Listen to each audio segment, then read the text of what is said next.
एक समय की बात है। रूरू नामक असुर ने अपने चारों वेदों पर अधिकार बनाने की ठानी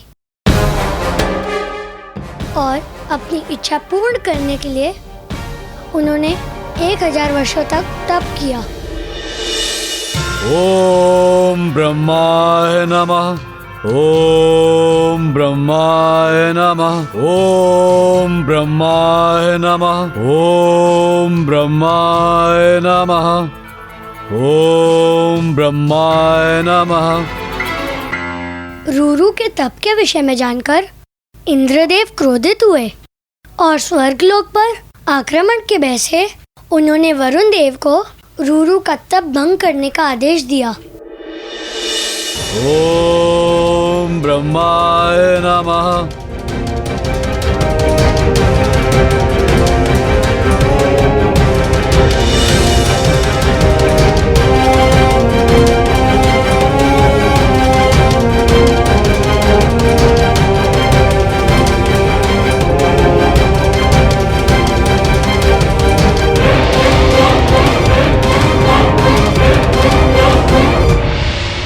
तेरी तपस्या भंग होगी रूरू।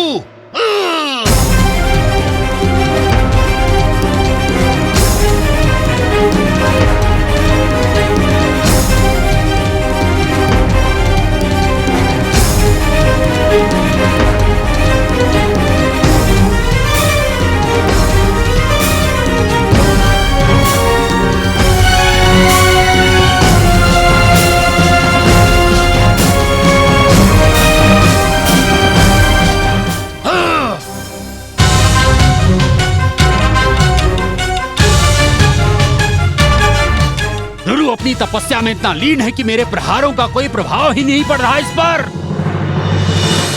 और जब वरुण देव अपने हर प्रयास में विफल रहे तो अग्निदेव रूरू की तपस्या भंग करने आए।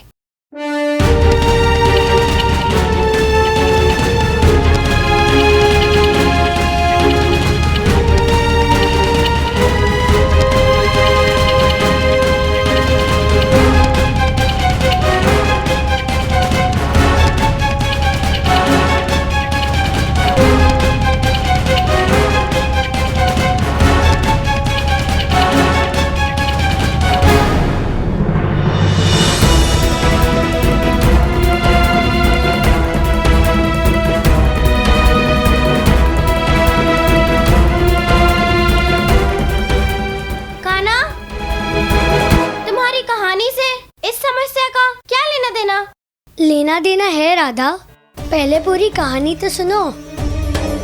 और इस प्रकार एक एक करके सभी देवता रूरू की तपस्या भंग करने में विफल रहे। 1000 वर्ष की घोर तपस्या के बाद ब्रह्मदेव ने प्रसन्न होकर रूरू के समक्ष प्रकट होने का निर्णय लिया। रूरू, अपनी आंखें खोलो वत्स।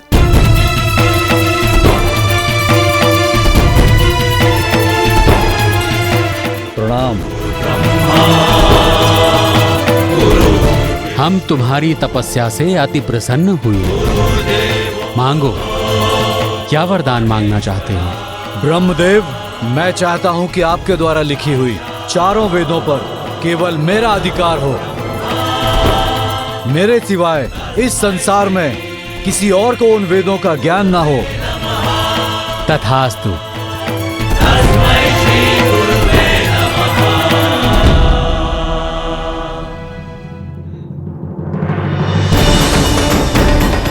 रूरू ने संसार से वेदों का सारा ज्ञान लुप्त कर दिया। इस कारणवश पृथ्वीवासी अनुष्ठान, पूजा पाठ, हवन, मंत्र सब कुछ भूल गए। यहाँ तक कि ऋषि मुनि, साधु संत भी सब कुछ भूल चुके थे।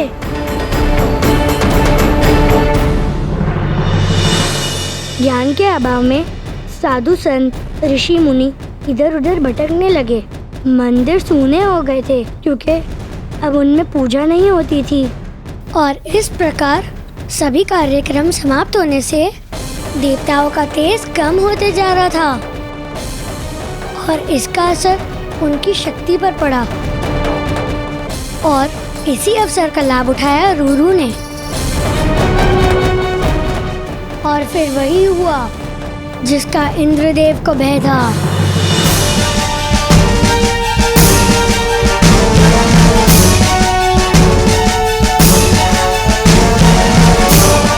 अगर यही चलता रहा तो रुरु शीघ्र ही स्वर्गलोक पर अधिकार कर लेगा। एक ही उपाय बचा है, वज्र शस्त्र का उपयोग।